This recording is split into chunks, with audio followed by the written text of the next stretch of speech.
घोटाळा हा कुठेतरी केजरीवाल यांना धक्कादायक या ठिकाणी ठरत आहे। केजरीवाल, मनीष सिसोदिया यांची तुरुंगवारी हे देखील आपचं अपयशाचं मोठं कारण या ठिकाणी ठरू शकतं। भाजप 31 आणि आप 23 जागांवर या ठिकाणी आघाडीवर।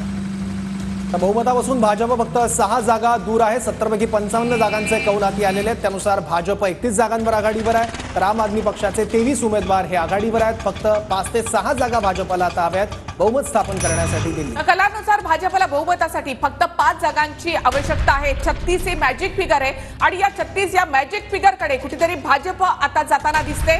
दिल्लीमध्ये कमळ फुलताना या ठिकाणी पाहायला मिळत आहे। आप 24 जागांवर तर भाजप 31 जागांवर आघाडीवर। भाजपचा जोरदार कमबॅक म्हणावा लागेल। तब्बल 27 वर्ष भाजपला लागली कमबॅक करण्यासाठी। 1993च्या निवडणुकीत 49 जागा घेत भाजपने दिल्लीतली सत्ता काबीज केलेली होती आणि त्यानंतर भाजपचा सत्तेचा वनवास आता संपताना दिसतोय। तर भाजप कलानुसार बहुमतापासून केवळ 5 जागा दूर आहे। 70 जागांसाठीची ही निवडणूक मात्र भाजप आणि आप यांच्यासाठी अत्यंत प्रतिष्ठेची अशी ही लढत। आपची 2 ठिकाणी सत्ता आहे, दिल्ली आणि पंजाब।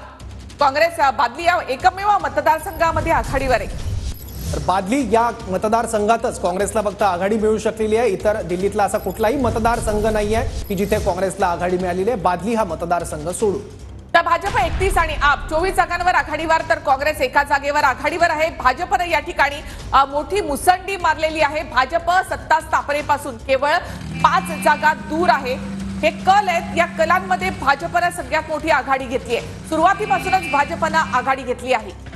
70 पैकी 56 जागांचे कौल आतापर्यंत आपल्या हाती आलेले आहेत। त्यानुसार भाजप हा सगळ्यात मोठा पक्ष बनताना दिसतो। 31 जागांचं 2 नंबरला आहे आप पक्ष 24 जागांचं, पण तरी सुद्धा भाजप बहुमताच्या जवळ। फक्त 6 जागांची आता भाजपला गरज आहे बहुमतासाठी। तर दिल्लीमध्ये आपचे 3ही मोठे नेते पिछाडीवर आहेत। अरविंद केजरीवाल, मनीष सिसोदिया, आतिशी हे तिघे देखील आजीबाजी मुख्यमंत्री देखील या ठिकाणी पिछाडीवर आहेत। 24 जागांवर आपचे उमेदवार आघाडीवर असले तरी आपला हा एक मोठा धक्का मानावा लागेल, कारण आतिशी असतील, अरविंद केजरीवाल किंवा मनीष सिसोदिया, 3ही प्रमुख उमेदवार आपचे प्रमुख नेते हे अजूनही पिछाडीवर आहेत।